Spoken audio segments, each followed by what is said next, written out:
UST 2 points away from claiming this second set. Combination now to Caballejo. And that will be another point here. 4 touches that never crossed the net for Adamson. And now Coach Shaq has seen enough. Siya naman ngayon ang tatawag ng timeout. Reality check time lang naman para dito sa UST. October na naman yung palo. Ha? Teka, pag di ka panuin na, grapple lang na mabilis. Ha? Yun na yung option natin, yung magpapalo ng palo. Okay? Palo na, okay lang naman. 2 point na, 2 point na.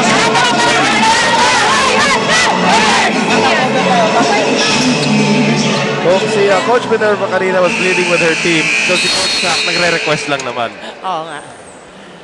Kanya-kanyang style talaga pag kinakausap yung mga players. No? Tsaka specific instruction by Coach Shaq. Huwag na palo kung pangit, drop it. Giving her some options. More fans here at the arena taking in this game. UST 2 points away from the second set. Benting has to give up the free ball. Ko. Di Makulangan. Oh! Nice dig that time by Leslie Angata and they rule it dead. And Gata says, no, I got it. I don't know if we're going to see a replay of that one. But it is a set point again for UST. And then Makulangan now to serve for UST. Here's a setup for Mabayad and Mabayad scores. Still a chance here para sa upunan ng Adamson to steal the second set. And itong si Lilette Mabayad, slowly but surely, she's getting her game back. So that's a good sign for Adamson. Ko, Di Makulangan. Ortiz turned back there by Mabayad. They go the other way right now to Balse. That never crossed the net. Uh-oh, 1 point away itong Adamson from tying it up at 24. Well, that time Mary Jean Balse tried to go again for too much angle. And that never cleared the net. Di Makulangan going to Balse. This time dumps it over the defense. Serafica goes to Jill Gustilo, pushes it over. And it is a check ball. We are tied at 24. Well, the linesman called it a check and the call stays. Good break for Adamson. Now it's a race to 26. What a comeback by Adamson. Balse out of position. Gustilo. Mabayad.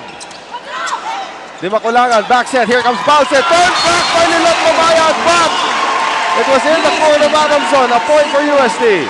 Well, Lilette Mabayad was there, but Mary Jean Balse, too much power goes through her block. Actually, late siya eh. Late siya mag-block eh. Here's Soriano. Mabayad, top spin. Bernice Ko, presence of mind. And that is out. Gata never touched it. Tied at 25. Lucky break for Adamson. Lizzie Angata wanted so much to get to it. And now, itong kupunan ng Adamson. They've tied it up at 25. Now it's a race to 27.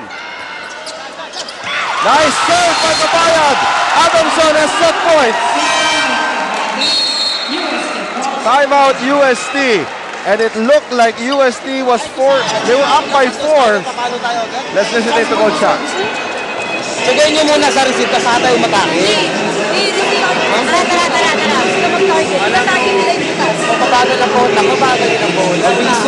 Bilisan nyo yung pilos, okay? Receipt na lang maganda, atake tayo. Attack over, ha?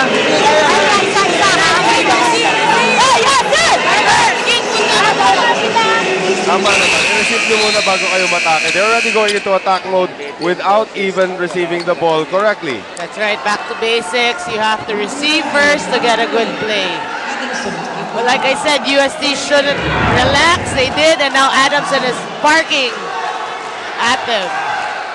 Take a look at that last serve there from Lilette Mabayad. And now Mabayad can tie this game up. It looked improbable at one point. But here's Adamson serve to get the second set. Manse, free ball. A chance for Adamson. Laguillas turned back.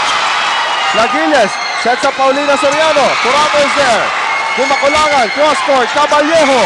Mabayad is there. Soriano off the blockers.